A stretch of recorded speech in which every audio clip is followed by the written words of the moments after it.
আমরা যখন কোরআনের আয়োজন করেছিলাম অথবা মিলাদুন্নবী উপলক্ষে যখন আমরা আয়োজন করছিলাম, সেই আয়োজনে শোকজ করা হয়েছিল শিক্ষার্থীদেরকে এবং বিশ্ববিদ্যালয়ের ডিপার্টমেন্টকে। তো এইভাবে আমাদেরকে বিগত 16 বছরে আমাদের ইসলামের সিম্বল, আমাদের যে অধিকার, সে অধিকারকে কেড়ে নেওয়া হয়েছিল। এবং এখানে আমাদের উপর সাংস্কৃতিকভাবে আমাদের উপর এক ধরনের কালচারাল হেজিমনি, সেটা হচ্ছে কলকাতার যে সংস্কৃতি, সেটা আমাদের উপর চাপিয়ে দেওয়ার চেষ্টা করা হয়েছিল। তো আলহামদুলিল্লাহ, আজকে জুলাই বিপ্লবের মাধ্যমে আমরা আজাদি পেয়েছি। আজকে আমরা স্বাধীনভাবে কথা বলতে পারছি। এদেশের মুসলমানরা তারা আজাদি পেয়েছে এবং সকল মানুষ আজাদি পেয়েছে। সকল মানুষ মন প্রাণ খুলে কথা বলতে পারছে এবং আমরা ইসলামের কথাগুলো বলতে পারছি। আজকে আমরা শহীদদের শ্রদ্ধার সাথে স্মরণ করছি। আল্লাহ পাক সুবহানাহু ওয়া তাআলা সকল শহীদদের জান্নাতুল ফেরদৌসের মেহমান হিসেবে কবুল করুক, আল্লাহুম্মা আমিন। বিশ্ববিদ্যালয়ে যারা আছি, আমরা আগামীতে রাষ্ট্রনায়ক হব, আমরা রাষ্ট্রের বিভিন্ন পজিশনে যাব। এই জায়গায় গিয়ে আমরা যেন কোনো ধরনের জুলুম না করি এবং যে পজিশনে থাকি, আমি যদি পরিবারের একজন সদস্য হই, পরিবারের সকল মানুষের উপর যেন আমি ইনসাফ কায়েম করি। আমি যে হলে থাকি, সবার উপর যেন ইনসাফ কায়েম করি। আমি যেখানে থাকি না কেন, সবসময় যেন আমি ইনসাফ এবং আদালত কায়েম করি। এবং আল্লাহ রাসূল ইসলামের জীবনীটা যদি আপনারা পড়েন, তিনি ছোটোবেলা থেকেই তার এটার বাস্তব নমুনা হয়েছেন। তিনি হিলফুল ফুজুল প্রতিষ্ঠা করেছিলেন সে আইয়ামে জাহিলিয়াতের সময়, যখন ছোটোখাটো বিষয় নিয়ে বছরের পর বছর যুক্ত। এবং এই হিলফুল ফজলের মাধ্যমে তিনি সবাইকে, সকল মানুষদেরকে ঐক্যবদ্ধ করতে পেরেছিলেন এবং জালেমের বিরুদ্ধে, জুলুমের বিরুদ্ধে তিনি তার প্রতিবাদ প্রতিরোধ জারি রেখেছিলেন।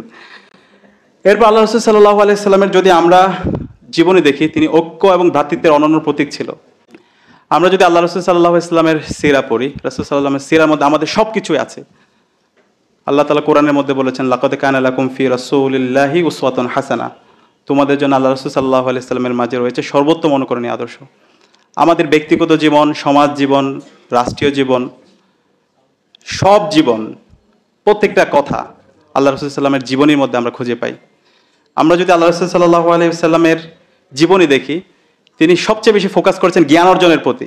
রাসূল সাল্লাল্লাহু আলাইহি সাল্লামের উপর যখন ওহী নাজিল হয়, প্রথম যে ওহী নাজিল হয় সেটা হচ্ছে ইকরা, সূরা আলাকের প্রথম 5 আয়াত, পড়ো তোমার প্রভুর নামে যিনি তোমাকে সৃষ্টি করেছেন।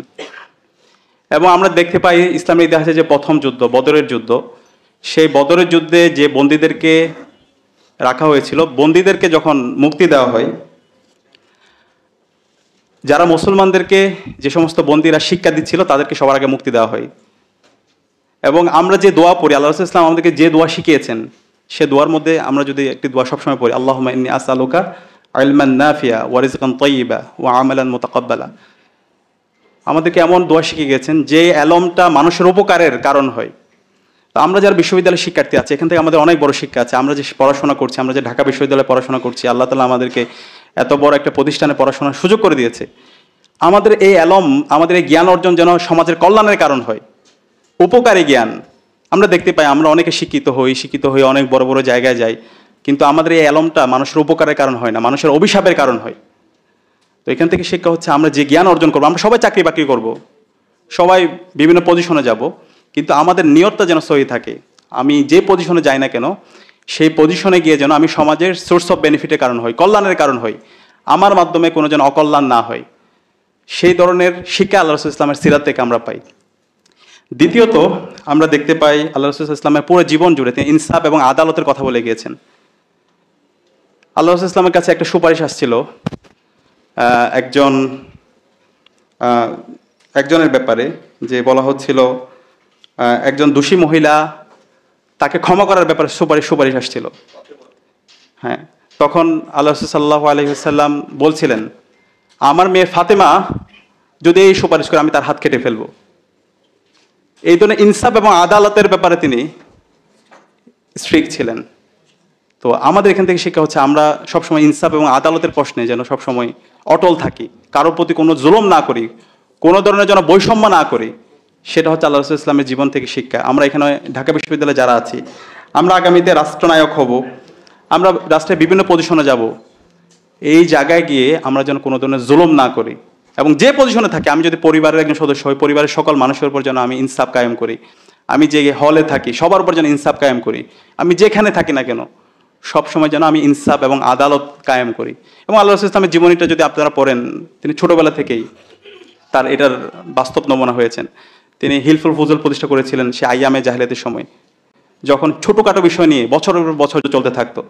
এবং এই হিলফুল ফজলের মাধ্যমে তিনি সবাইকে, সকল মানুষদেরকে ঐক্যবদ্ধ করতে পেরেছিলেন এবং জালেমের বিরুদ্ধে, জুলুমের বিরুদ্ধে তিনি তার প্রতিরোধ জারি রেখেছিলেন। এরপর আল্লাহ রাসূল সাল্লাল্লাহু আলাইহি সাল্লামের যদি আমরা জীবনে দেখি, তিনি ঐক্য এবং ভ্রাতৃত্বের অনন্য প্রতীক ছিল। সবাইকে নিয়ে যে একসাথে চলা, আল্লাহ রাসূল ইসলামের যদি মাদানী জীবন আমরা পড়ি, রাসূল ইসলামের যে মদিনা রাষ্ট্র, সেখানে তিনি সবাইকে নিয়ে একসাথে তিনি চলেছেন। এবং ঐক্য এবং ভ্রাতৃত্ব, যারা হিজরত করেছিল মহাজির এবং ওখানে যারা আনসার ছিল, তারা সবাই একসাথে কিভাবে কাজ করা যায়, একসাথে কিভাবে রাষ্ট্র নির্মাণ করা যায়, এবং ওখানে যারা ইহুদি ছিল, যারা খ্রিস্টান ছিল, সবাইকে নিয়ে একসাথে কিভাবে কাজ করা যায়, এবং মদিনা সনদের মধ্যে আমরা তার অনন্য দৃষ্টান্ত স্থাপন করেছেন। এর পাশাপাশি আমরা যদি আল্লাহ রাসূল ইসলামের নেতৃত্ব দেখি, তার যে নেতৃত্বের প্রভাব, তিনি শুধু কথা বলেন নাই, তার কাজের মাধ্যমে তিনি বাস্তবায়ন করেছেন। আমরা জানি হুদাইবিয়ার সন্ধি, আমরা দেখেছি খাইবারের যুদ্ধ, আমরা দেখেছি খন্দকের যুদ্ধ। সেই খন্দকের যুদ্ধ আল্লাহ রাসূল সাল্লাল্লাহু আলাইহি ওয়াসাল্লাম যখন সাহাবীরা পরীক্ষা খনন করছিলেন, তিনি নিজেই নেমে পরীক্ষা খনন করেছিলেন। তিনি যে কথা বলেছেন সেটা তিনি তার কাজের মাধ্যমে সেটার বাস্তবায়ন তিনি দেখিয়েছেন। এবং আল্লাহ রাসূল সাল্লাল্লাহু আলাইহি ওয়াসাল্লাম সবসময় কম্পিটেন্ট যে, উনাকে বাছাই করতেন। আল্লাহ রাসূল সাল্লাল্লাহু আলাইহি ওয়াসাল্লাম হযরত যায়েদ ইবনে হারিসা রাদিয়াল্লাহু তাআলার সন্তান হযরত ওসামা ইবনে যায়েদ রাদিয়াল্লাহু তাআলাকে সেনাপতি হিসাবে মনোনীত করেছিলেন যখন তার বয়স মাত্র 18 বছর।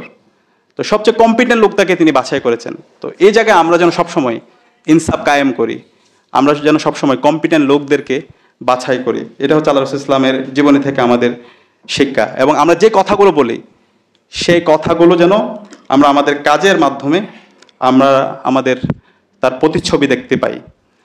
এবং একই সাথে আল্লাহ রাসূল সাল্লাল্লাহু আলাইহি ওয়াসাল্লাম তার বিদায় হজ্জের ভাষণে তিনি বলে গিয়েছেন, তারাকতু ফিকুম আমরান লান তাদুল্লু মা তামাসসাকতুম বিহিমা কিতাবুল্লাহ ওয়া সুন্নাতুর রাসূল।